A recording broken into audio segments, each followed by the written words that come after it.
वन्दे बोधमयं नित्यं गुरुं शङ्कररूपिणं यमाश्रितो हि वक्रोऽपि चन्द्रः सर्वत्र वन्द्यते।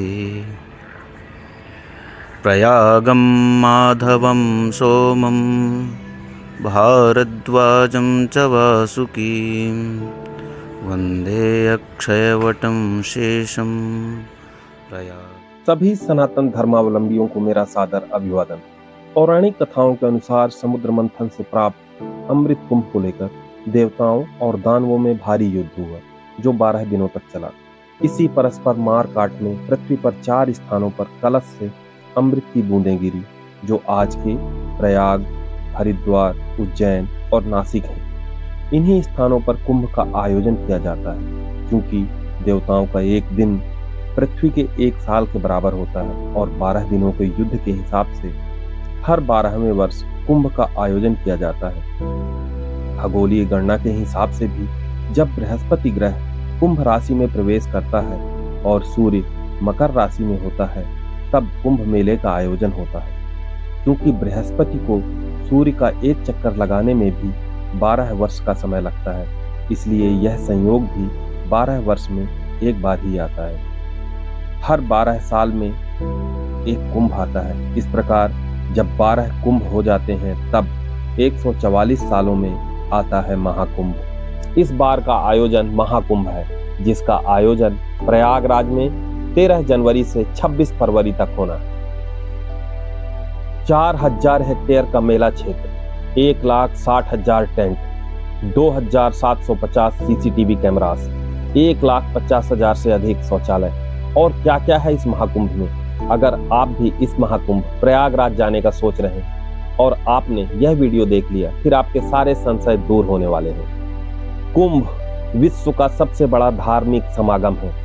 इसमें करोड़ों श्रद्धालु और साधु संतों के साथ विभिन्न धर्म और संप्रदायों के लोग भी भाग लेते हैं। यदि आप भी मुख्य आयोजन देखना चाहते हैं तो शाही स्नान यानी अमृत स्नान के समय आना सबसे अच्छा रहता है, लेकिन इस दौरान भीड़ काफी ज्यादा रहती है और बेहतर होगा कि शाही स्नान के 1-2 दिन पहले ही आप कुंभ सिटी पहुंच जाएं और यहीं रुक जाएं।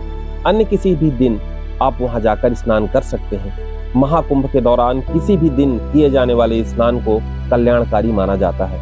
महाकुंभ के दौरान कुछ ऐसे खास दिन होते हैं जब स्नान को पुण्यकारी माना जाता है और इन्हें ही अमृत स्नान कहते हैं। इस दिन सभी प्रमुख अखाड़ों के संत जुलूस के साथ निकलते हैं और संगम में डुबकी लगाते हैं। अमृत स्नान की कुल 6 तिथियां हैं। नंबर 1 पौष पूर्णिमा यानी 13 जनवरी। नंबर 2 मकर संक्रांति यानी 14 जनवरी। नंबर 3 मौनी अमावस्या यानी 29 जनवरी। नंबर 4 वसंत पंचमी यानी 3 फरवरी। नंबर 5 माघी पूर्णिमा यानी 12 फरवरी और नंबर 6 महाशिवरात्रि यानी 26 फरवरी। इन दिनों पर किए जाने वाले इस स्नान का विशेष महत्व है। प्रयागराज पहुंचने के लिए मुंबई, अहमदाबाद, लखनऊ, भोपाल, रायपुर, चेन्नई, बेंगलुरु और कोलकाता से डेली फ्लाइट्स हैं। प्रयागराज जिले में कुल 9 रेलवे स्टेशन हैं। आप उपलब्धता और अपनी सुविधा के हिसाब से किसी भी स्टेशन की टिकट बुक करा सकते हैं। प्रयागराज के रेलवे स्टेशन जैसे मूसी, Sangam railway station, Rambagh station, Prayagraj junction, Naini junction, Chheoki station, Subedarganj station और फाफामऊ जंक्शन है। इन एन एवरेज संगम से इनकी दूरी लगभग 4 से 20 किलोमीटर की होती है। प्रयागराज से दिन में सैकड़ों ट्रेनें निकलती हैं। इसके अलावा 12 जनवरी से 28 फरवरी के बीच महाकुंभ के लिए करीब 992 स्पेशल ट्रेनें भी चलेंगी। इसके लिए एक टोल फ्री नंबर भी जारी किया गया है, जो 180041999139 है। मेले के दौरान शाही स्नान के एक दिन पहले से लेकर शाही स्नान यानी अमृत स्नान के 2 दिन बाद तक रेलवे स्टेशनों पर एहतियातन सुरक्षा के मद्देनजर एंट्री और एग्जिट पॉइंट्स को लेकर कुछ प्रतिबंध रहेंगे। जैसे किसी एक निश्चित प्लेटफॉर्म से ही बाहर निकल सकेंगे और एंट्री को लेकर भी कुछ नियमों में बदलाव रहेंगे। इसमें एक महत्वपूर्ण बात यह है कि प्रयागराज संगम रेलवे स्टेशन हर शाही स्नान के 1 दिन पहले से 2 दिन बाद तक बंद रहेगा।